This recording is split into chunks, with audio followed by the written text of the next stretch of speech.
اس وقت میری شادی میں صرف 2 مہینے رہتے تھے۔ ایسے میں ان کے حالات دیکھ کر خوب کڑتی۔ سارے رشتہ داروں، سارے اپنوں نے ان سے ہاتھ اٹھا لیا تھا۔ وہ اکیلی ہی اپنے حالات سے مقابلہ کر رہی تھی۔ پھر میں مائیوں میں جب بیٹھی تو امی نے بتایا کہ فریدہ چچی نے بریانی بیچنا شروع کر دی ہے۔ وہ بریانی کا ٹھیلا لے کر نکلتی ہیں، انہوں نے تو پورے خاندان کی ناک کٹوا دی ہے۔ مجھے ان کے حالات پر بہت ترس آیا تھا۔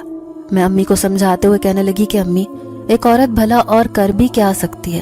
اگر وہ کھانا پکانے میں اچھی ہیں تو یہ کام کرنے میں کوئی حرج نہیں۔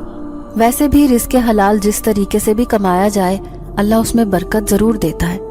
لیکن سارے خاندان والے تھو تھو کر رہے تھے، کیونکہ آج سے پہلے خاندان کی کوئی بھی عورت اس طرح گھر سے باہر نہیں نکلی تھی۔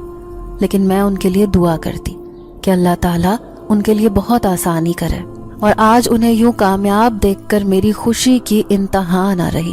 پھر وہ میرے سامنے بیٹھی ماضی کے جھرونکوں میں گم ہونے لگی۔ میں نے دیکھا ان کی آنکھوں میں نمی چمک رہی تھی۔ پھر وہ کچھ یاد کرتے ہوئے کہنے لگی، جب تمہارے چچا بستر سے لگ گئے تب مجھ پر قیامت ٹوٹ پڑی تھی۔ میں سوچتی تھی کہ میرا اور بچوں کا کیا ہوگا، ہم تو سڑک پر بھیک مانگتے پھریں گے۔ بچوں کا اسکول جانا ختم ہو گیا کیونکہ فیسیں بھرنے کے لیے میرے پاس پیسے نہ تھے۔ گھر میں کھانے کے لیے راشن نہیں تھا تو میں ان کی فیس کیسے بھرتی؟ پھر میرے پاس صرف ایک ہی قیمتی چیز رکھی تھی، وہ بھی میرے سونے کی انگوٹھی۔ میں نے اللہ کا نام لیا اور اس انگوٹھی کو بیچ کر ان پیسوں سے کاروبار کرنے کا سوچا۔ میں بریانی بیچنے کا ارادہ رکھتی تھی۔ سب لوگ باتیں بنا رہے تھے، وہ میرا حوصلہ گرانے کی کوشش کرتے، لیکن میرے شوہر مجھ پر پورا بھروسہ کرتے تھے۔ انہوں نے مجھے اس کام کی اجازت دے دی تھی۔ میں جانتی تھی کہ ایک محنت طلب اور ذلت آمیز کام ہے، جگہ جگہ ٹھیلا لے کر مردوں کے بیچ میں اپنی بریانی بیچنا۔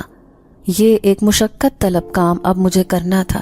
اب مجھے اپنے شوہر کی جگہ لینی تھی۔ وہ مکمل طور پر بستر سے جا لگے تھے، ان کی مہنگی دوائیاں، گھر کا خرچہ پورا کرنے کے لیے آخر مجھے ہی باہر نکلنا پڑا۔ پھر وہ پہلا دن تھا جب میں بریانی لے کر باہر نکلی۔